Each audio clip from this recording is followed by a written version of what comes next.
Okay, you are live on BES 12, Dan. Okay, thanks, Molly. And knowing that this is being recorded, I'm going to be kind of a little more robotic than normal, just so that it's easier for you to jump to the points that are important to you to understand kind of the purpose of the training. By way of introduction, Molly mentioned that there was a separate session that we had explaining kind of the background behind what was used to develop these tools. I have a very short 5-minute primer on that so that you can orient yourself and then know which documents to look at if you want to understand more of the background. So without further ado, I'm going to share my screen. And if somebody would be kind enough to give me an audible confirmation that you can see my screen. We can also see your slide deck off on the left if that bothers you, but no, that's okay. That's okay. So there was a PowerPoint presentation given before that kind of gave a full accounting for everything that went behind this. That's available for you to review. This is a small excerpt from it that really gets to the nuts and bolts of the databases that we'll be sharing with you now, and that's the application of the risk-based model. So very briefly, in general steps, the first step that we did to the asset database that we received from BES, we took the GIS assets, and then we discretized them into multiple segments. And what I mean by that is we had what was once one pump station and one pipe and then one discharge maintenance hole. We would break that pipe up into 3 distinct segments. So we've got a roadmap for that. It follows the same identifiers that BES used in linking the asset, but it's got an underscore and then a 1 if it's one segment, 2 if it's the second segment, 3 if it's the third segment, etc. So all the data that you'll see follows a unique identifier that goes by the 6-digit alphanumeric code for the pipe with an underscore and then a number after it. Longer assets have more numbers, shorter assets get shorter numbers. The lengths and the discretization was based on field features, as well as a practicality representing the most significant section of work. What would you do if you found a problem in the force main? What section would you actually need to address? And so that's part of what went to the discretization. Now, after that, we looked at what kind of inspection records are we going to organize and categorize for each of these assets. And the step 2 was to look at different failure modes and measures for them. Now, for the likelihood of failure, this is what we were collecting data on for the project. So we looked at structural, operational, and capacity failures. And the consequence of failure, these are all things that were provided to us from BES, from RAD. So we literally got a spreadsheet that had assigned consequence of failure values, and we linked those to the subsets of the assets that we discretized. Now, to help explain this piece, I'm going to come here and see if I can't go into presentation mode, because I think some of the animations are helpful. Would somebody tell me if they see it in presentation mode now? Okay. So for each of those 3 failure modes, we looked at, for each of those 3 failure categories, structure, operational, and capacity, we looked at failure modes. So these are how the pipes could fail. And there are 5 distinct failure modes for structural, 3 distinct for operational, and 2 distinct for capacity. Now, just picking on one of those failure modes, we would identify the different types of measures and classification that we might collect. But we can call that a confidence rating. So some measures that we would collect would be class 1 correlational data. Some measures that we would collect would be class 2 evidential, greater confidence. And the most definitive that we would have is class 3. So, for example, if we went out to an asset and did several different types of inspections. So if all we did was look at the GIS by pipe material, we'd consider that correlational data. If we went out there and actually measured some of the grit or the corrosive gas concentrations, we would consider those evidential. They're not, because pipes can be designed so that they resist those, but it's also evidence of a potential hazard. Or if we did something that was definitive and we got information about the actual wall thickness, that got a rating of a class 3. The risk process would then go through an organization of sorting these, and then it would kind of file all of those associated with that one asset under this failure mode, under that category. So from there, it would calculate a remaining useful life based on all of that data for internal wall loss. It would assign that to the structural category. And then it would correlate that with the different consequences, either at the pump station or the pipes that were associated with the asset. Again, I realize I'm going fairly quickly, but I'm assuming that the recording nature of this, you can go back and follow it along at your pace. So here's an example of the mapping that would go through to say, if the failure was an internal wall loss that called a structural failure, these are the specific suite of pipe consequences from a financial basis, from an environmental basis, and from a social basis. And you could further trace those along to see what they would be for a pump station, financial and environmental, that the force main was associated with. Now, a word about the consequence of failure values that we received. When I present risk to you in the following graphs, this kind of builds on the premise that the City of Portland's BCR approach uses. So when we are presenting risk, we're looking at that consequence of failure, and we're using simple present and future value equations. In this case, the future value is that consequence of failure that we calculated, and the compounding interval is the remaining useful life. And then we bring that back in time to look at the present value. Basically, how much money would you need to have in the bank right now if that failure were to occur at the date that you predicted? And that is what we quantify as the risk for the pipeline. And there is structural risk, which could be overlapped with operational risk, which could be overlapped with capacity risk, because each three of those are different and you would address them in different ways.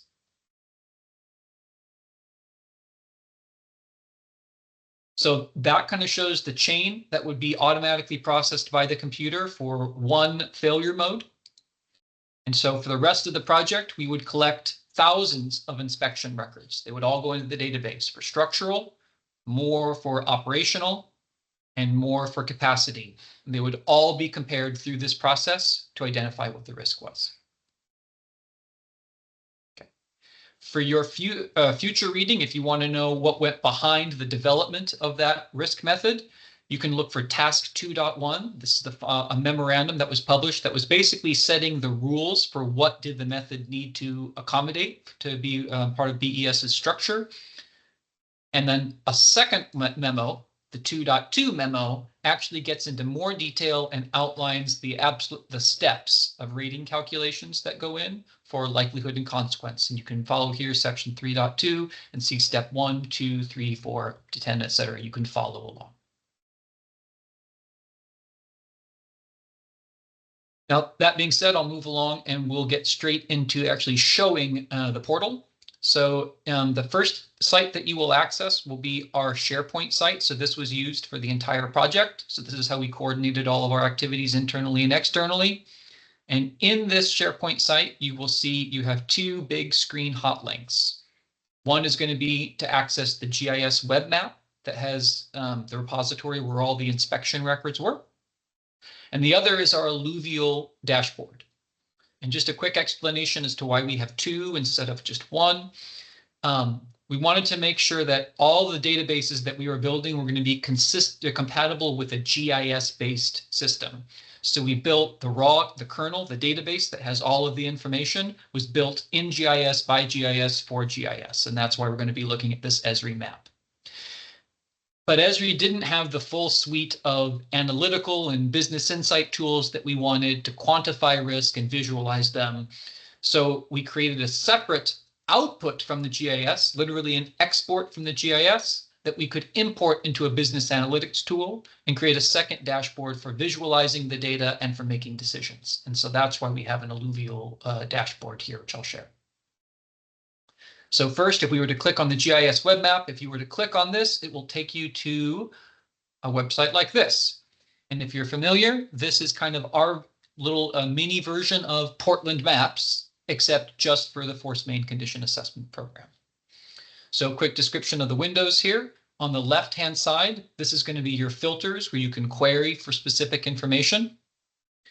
These two tickers at the top were things that we used internally at Jacobs to track our overall inspection effort and see how many inspection records were happening and how many assets, if we were ever splitting up an asset, which we never did from the beginning, but we were making sure we were looking at the same level of assets. This window in the middle left here is an actual individual inspection record with all of the information that was collected associated with it. And what I also want to point out is when you scroll to the bottom, each inspection record is going to have an attachment. And these can be very large. And sometimes they can be a backup Excel file for the data or a PDF that explains the field inspection record or the memo that was done. This is going to be a listing of all of the inspection records that are currently visible to you. And why I'm saying that is when you start to filter to look at a particular asset or pump station, this list here will get shorter and shorter, so it's only showing you the individual records that are associated with that asset. And this map is another way of visualizing what the data is and where you're looking at it.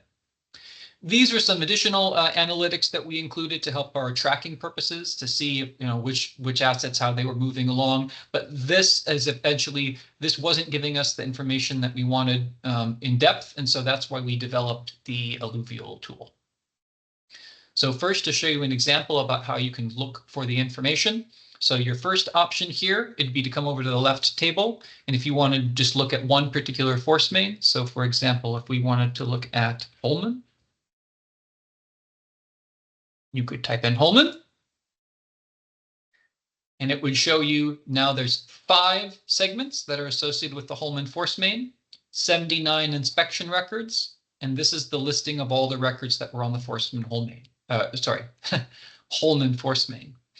Now, I'll explain a little bit about the red and green coloring. So I can expand this window by hitting this expand button here so you can see all of the inspection records. If one is colored red, that is what we've invented the term limhicamus. And what that means is that it's old data. It's old data that is not driving the inspection right now. So here's what I give you an example about something that would be old data or lower confidence class. If there was something that was of a very low confidence class and it was from 10 years ago, and we have more recent data that is the same type of measure. So we went back out and measured the same thing, but it showed that the results were more current. That would automatically kind of invalidate that old inspection record. Its information is not lost, but we want to make sure that we're looking at the most recent information. And so that is what would be highlighted in green for all the inspection records. So to drill in and show you a bit of an example. So here, if we were just to further filter down, if we only wanted to look at, let's say, structural failure, and we wanted to look at internal wall loss, I'm just filtering these down so we can work with a manageable number of inspection records. This is going to be an inspection record that we can see here for, I'm going to filter through. Let's say we want to look at this one, the Smart Pig inspection results, and this is the results from the inspection that was done in 2022. You can click this link. It will automatically jump to that inspection record in your viewer window here. You can see the information that came from it. I want to point out a couple things. You will see an RUL and a score. That is for the inspection record. But also when we get into showing the risk calculations, we do take account that that data was from a couple years ago. And there is a recalculation that will show the score today and the RUL today, taking into account the age of that inspection record. But to show you an example of what an attachment might be, which will be shown up here in that record, if we were to click this, it'll open up in a second separate record. And it will show you, it will include the pipeline or the report that was given from the vendor and highlight the section that was relevant for that piece of data.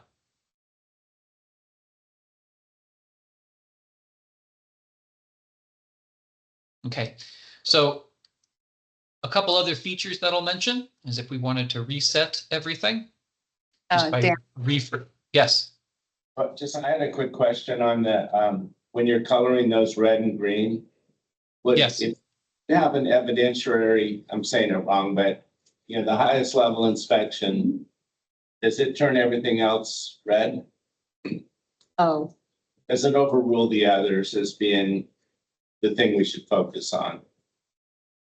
Yes, and I like you're 2 steps ahead of me, Joe, because this database has all of the inspection records. And to your point, we needed business analytics. So this has all of the information. What's their class? When were they collected? Right? This has all of the information. We needed the Power BI tool to help visualize and really pare everything down to the most important. So you're 2 steps ahead of me, and I'm going to get there in just a minute and show you how can you, because I'd imagine you're asking, well, what data do I care about? And I'm going to show you that's what the Alluvial tool is, to show you which data do you care about, and this is what you'll come back to see all the details that you might need. All right, thanks.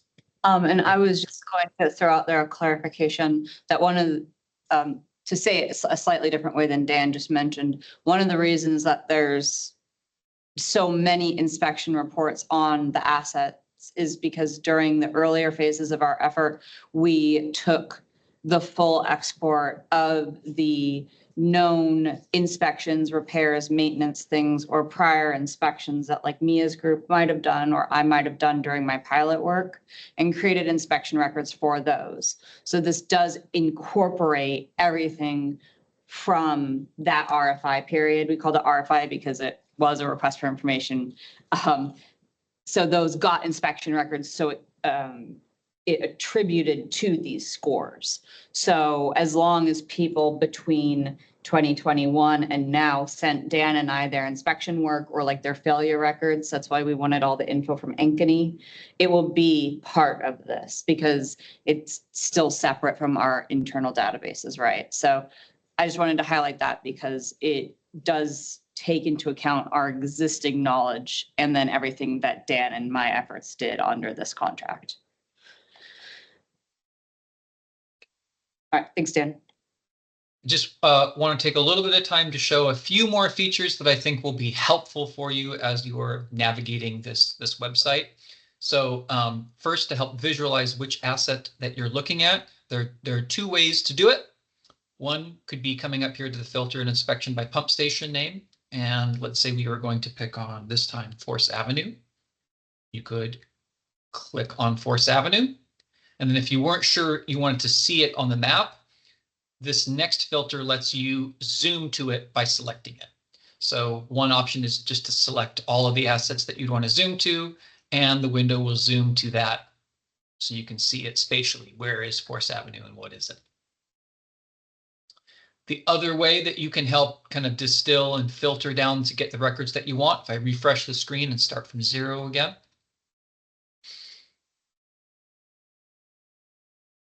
Refreshes, whenever you refresh the screen, all the queries and the filters are set back to their default settings.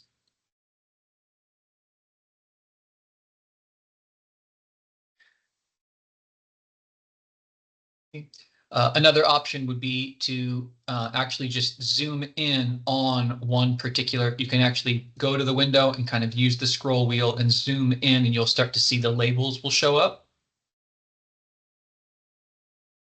And then you can actually click on an asset,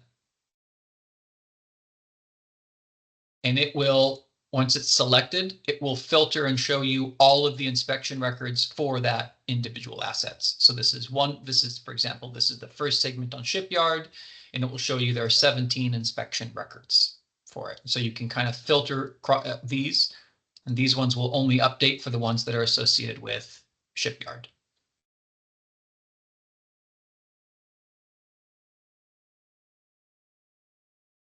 Otherwise, there's a bunch of features that I think you'll, as you filter through the different filters and tools that are there, I'm sure you'll probably, the best way to learn will be to just drive through the website itself. But I think that gets you weaponized, at least, to go through and use this database.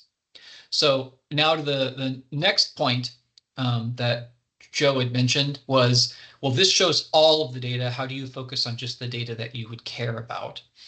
And I showed you those red and green highlights to say that at the GIS level, this tries to highlight, where are the important inspection records. But all of those records were then exported out into a different database that we could use Alluvial to help filter and just choose the information that was the most important. And that's what I'm going to share now. If we were to go back to the BES SharePoint site and you were to click on this Alluvial dashboard, it will take you to a website like this. Before I just get too far ahead of myself, I want to pause and make sure that, can I get just a verbal confirmation that you can see the Alluvial dashboard now? Looks good. Okay. So Alluvial is just, it's a Jacobs tool, but in all candor, it is just a portal by which you can view Power BI reports, right? And you can view Power BI reports without needing a professional Power BI license. So I'll say neither of these portals can you break. So nothing that you do in the GIS portal will break the information or remove an attachment. And the same is true with this Alluvial portal. Nothing that you do or click will ever overwrite or eradicate data. So it's kind of safe. It's safe in that regard. When you access the project in Alluvial, you'll see over here on your left menu, you'll have, we actually processed 4 different dashboards for the project. So you can see, where did we start? What was the risk look like when we started before stage 1? What did the risk look like after stage 1? What did the risk look like after stage 2? And then the third, which will be published shortly, will be after stage 3, when we post all the information, including our most recent inspection records from this early fall. So there was another dashboard that was prepared to help visualize the consequence of failure. That was more just for informational purposes. It wasn't necessarily built into our decision-making process, although the consequence certainly was. So if we're just going to look at the most recent database, this risk visualization post station 1, so that if you click that, it's highlighted purple, all of the frames in this side of your window will refresh. And each one of these tabs, so here we're starting at the far left with risk category totals, each one of these tabs represents a different permutation or dashboard.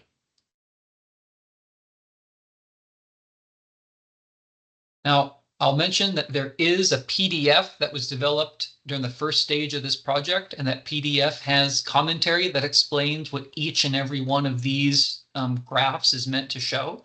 So rather for this venue, I'll just show you how to generally organize yourself through the sheet, but I won't go through and explain every single one of these graphs, but that information is available in a PDF manual that goes through all of this information in detail, explaining what each of these graphs is meant to show. At a high level, what I want to show is at the very beginning, if you recall that we talked about measuring risk by structural category, shown here in red, operational category, shown here in orange, and in capacity, in that category, shown here in this yellow shading. And then all of these tabs, if you're following along the bottom, we have more details on structural. We have 1, 2, 3, 4, 5, 6, 7, 8 details on structural. And then we have even a new set that mirrors those same ones for operation and maintenance. And then when you click this ellipses, you can see even more that we're all the same kind of layout, except we're looking at hydraulic risk, hydraulic capacity and performance risk. Now, how you can extract data from any of these are all interactive charts. So by clicking, there's probably many things you can explore, and that is disappointing. Give me a moment, please. While Dan gets that to refresh, we had an internet blip too, Dan, but to clarify about the menus under the left-hand side that Dan was talking about, how we took snapshots at the end of different phases. Those are still fully navigatable. Like he showed now. And we did that because I really wanted to be able to see like, what did this look like after stage 1 versus stage 2 at certain locations, also to kind of show the value of the higher level inspections and stuff. So you can still click through that data, but the data is frozen in time at the end of that effort. So looking forward, we could choose to do that at the end of each fiscal year, at the end of each major effort, like whatever. But those are still fully, like, you can still poke at them. It's just the most newest one incorporates all of the inspections to date. So if you're looking at like current things and you want to make a current assessment or answer a current question, you'll go to the bottom one. Does that make sense? You're back, Dan. Okay. Now to explain this the clearest and in sequence from that giant GIS database that we just showed you, I'm going to start with this tab, which we call the Force Main Explorer, and was kind of built to help facilitate conversations like this. And this is a quick way of just taking that data that came out of the GIS, and just to what Joe's point was, is, well, which data do you care about? So the data that came from that asset database, we created kind of this dashboard that shows it is meant to answer exactly that question. What data do you care about?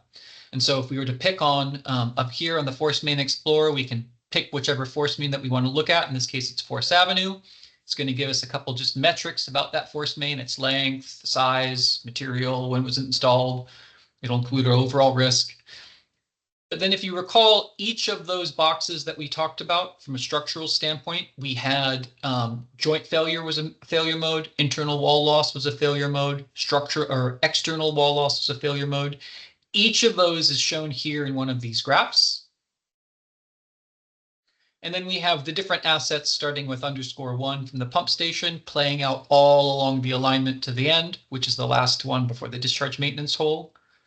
And then on the y-axis here, we've got the ratings in likelihood of failure. And in this case, to make it easier to visualize, we are using the ratings of 1, 2, 3, 4, 5. But the details about what's a 1, what's a 2, what's a 5, and where is the RUL in this is all included in those memos and that past information that I shared earlier. But here, this is meant to give you an easy visual range of looking at, okay, well, from a joint failure piece, what's my highest risk?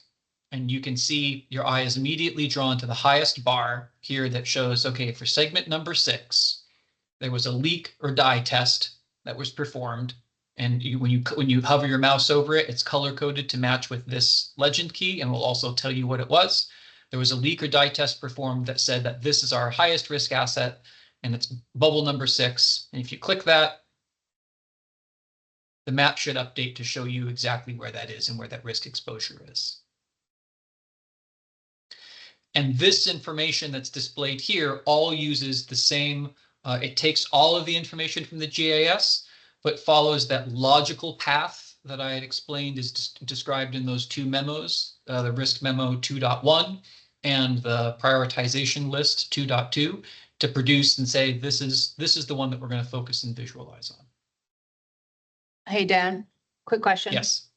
Yeah, Dan, so each one has an independent RUL, I think is what you're telling me, like of the 5 structural, each one has an RUL. Do you attempt to add those together, or, you know, not add, but come up with a universal RUL depending on each of these scores? So Yeah. final Please go ahead, RUL. Molly. Thank you. So you have the RUL by districtized section, but then we also have a final RUL for the whole thing, right, Dan? Correct. And that is really primarily by looking at which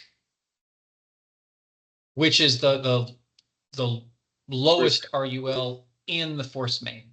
So for example, thinking about, if you've got 7 segments and 6 of them are fine, but one of them is really where your risk exposure is.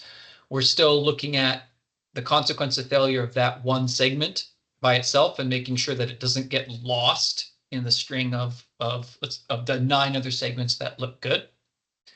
But we do have a way of rolling it up and at least saying, okay, this force main, how many bad segments does it have versus this other force main that might only have 1 or 2.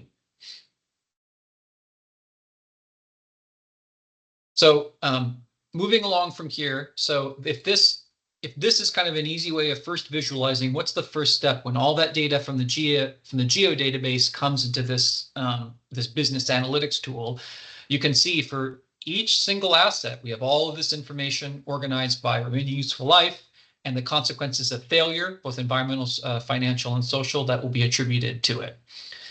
So this dashboard is how we could then use these to prioritize and see which force mains and specifically which assets presented the greatest risk. And we used these to prioritize our next steps. And there's many different ways of exploring this information. And again, I'll defer to the PDF that you can look at for that explains each of these graphs. But we have graphs that look at the overall risk exposure for the whole city. And I'll give you an example of how we use this to steer the project.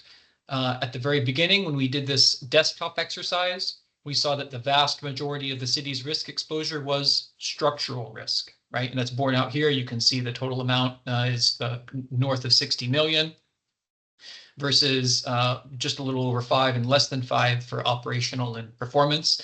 So an example of a decision that we made from a graph like this was focus the field work on structural risk characterization, right? That was the priority for the project.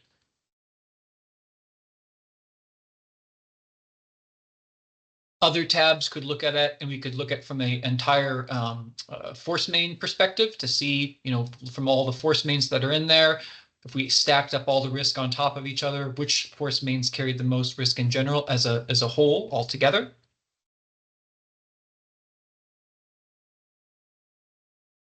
I want to show you, if you wanted to, sorry, my mouse is lagging. We have other dashboards that were meant to show us what's really, is any of the data being driven by one particular driver, right, in terms of the data that we're collecting. And so for an example, in this case, looking at the whole system, how often is, you know, in this case, it was how often is transient pressure monitoring the most prevalent source of data for a risk category 1, right? That's what each of these different data or dashboards is meant to show.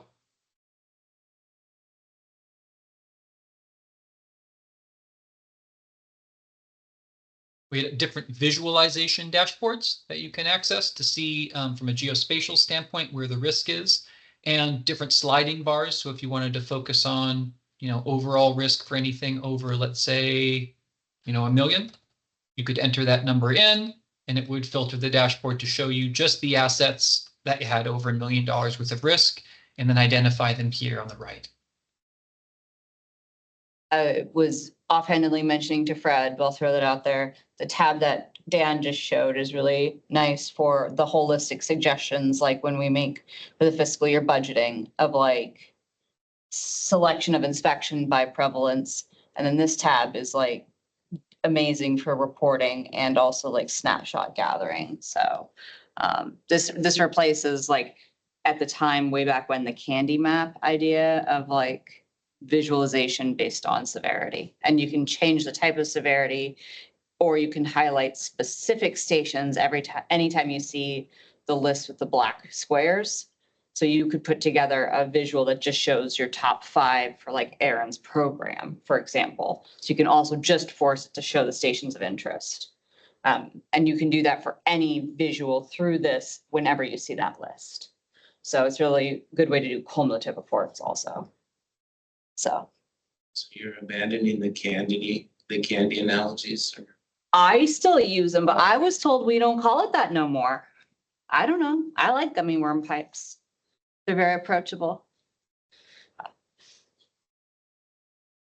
Sorry, Dan. Oh, you're right. No, so there's just a few more points that I'll share. And again, I realize this is an overwhelming amount of content, but one more disclaimer: there is a how-to guide that goes through each and every tab and each and every visual. But this hopefully is enough to get you started once you get your login credentials. One point that I want to mention is how we made decisions to move what goes from stage 1 to stage 2 to stage 3. And this tab, particularly the prioritized list, is where that was all meant to come to a head. And I want to take just a minute to explain this because it was a big part of our project and could be a big part of the decisions that you might all be making moving forward as far as which assets to focus on. In this case, this was done, and Joe, this goes back to your point about looking at remaining useful life for an individual asset versus the whole force main. We wanted to make sure that if there was one segment that was ready to go, that we didn't lose it, right? And so it was a segment that would go into this risk prioritization effort. You could see here that would be folded into making sure that we are looking at its total consequence if that one segment were to go. And then we could sort all the segments that we had risk information for, both in terms of the greatest risk that they presented, but also in terms of the confidence of the data that we had. So in this case, this was post stage 2, so this is some of the most recent information. But for example, what you're seeing down here is the listing of the force mains sorted by the greatest risk that they present.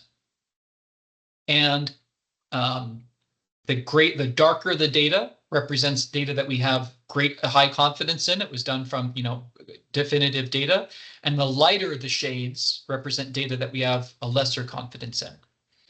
So the way that we would prioritize which force mains got inspected would be looking for the force mains that had the greatest risk with the lowest confidence in the data that it had. We were going to assign condition assessment so that we could tighten up that confidence in it and get more comfort with it. Now we had to scale that all to a budget. And so we wanted to make sure that we were filtering things first by looking at how much budget that we had, but also by looking at filtering on the highest risk that was available. So we know that we had budget for 1, 2, 3, 4, 5, 6, 7, 8, 9, 10, 11, 12, 13, 14, about maybe 14 force mains at this point. And so we would use this throttling valve here to scroll to everything up above $1 million so that we could get this list down to show us where the greatest risk was for anything above $1 million. This was our prioritized list for getting more inspection work.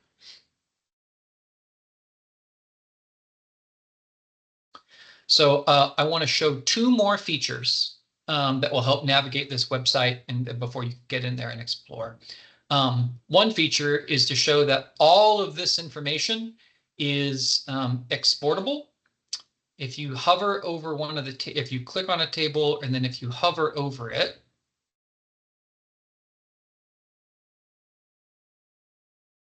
there it is. Oh, okay. You should see an option to either filter on that table. You can focus on it with these little pop-ups here that will show up in the bottom right. They will open up in a separate window, or more options gives you a new window that lets you export any of the data that you want. So if you wanted to export, if you were to do a series of filters and you wanted to export exactly what you're looking at, you could click export.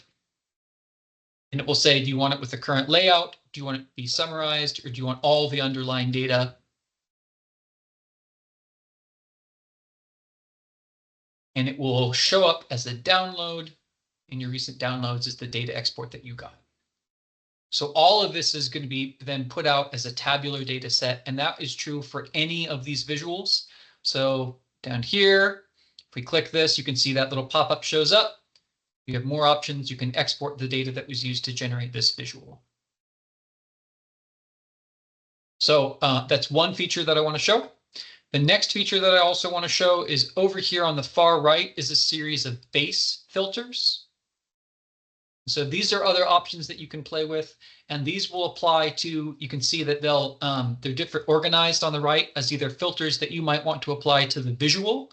So for example, if in this current visual that we have here, if for whatever reason, right now we're applying this to all the features and we're letting the math work its way out. But let's say you only wanted to look at maybe 3 particular force mains, you could select them.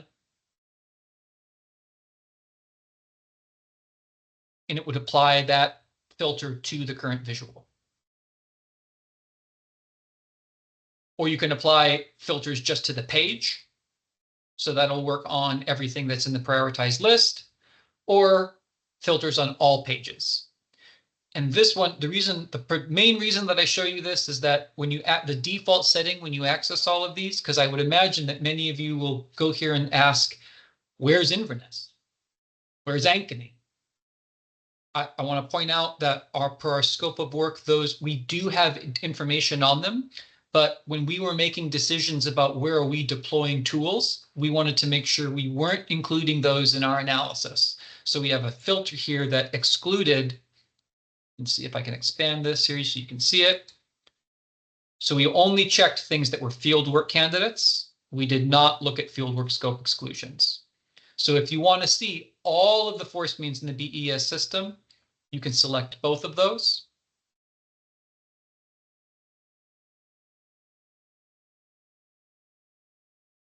And now you'll see, if we go back to, now you'll see all of the force mains, including Inverness, Swan Island, Ankeny, Lombard. They'll all be in the system. So that's, I'll just show it one more time. To see everything, you want to come up here, filters on all pages, and make sure that you have fieldwork scope exclusions selected. Yeah, actually, that was one of my major things I wanted to point out today, Dan, was that. And then also to point out that the default view for this is for our fieldwork exceptions to not be shown. And so when you log in to use Alluvial, if you do not see your station, you'll have to check that. So just please keep that in mind. That's like a major thing in this.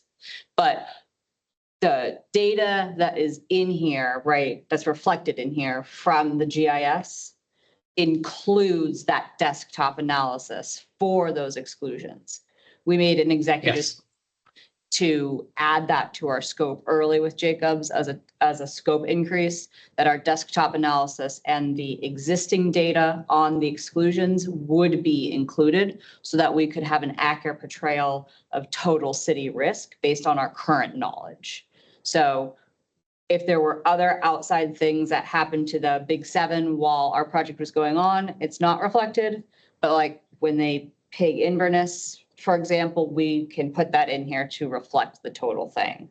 But everything up to that point was included. So just want to make sure that that's clear, because that means that this is still highly applicable to those stations for you.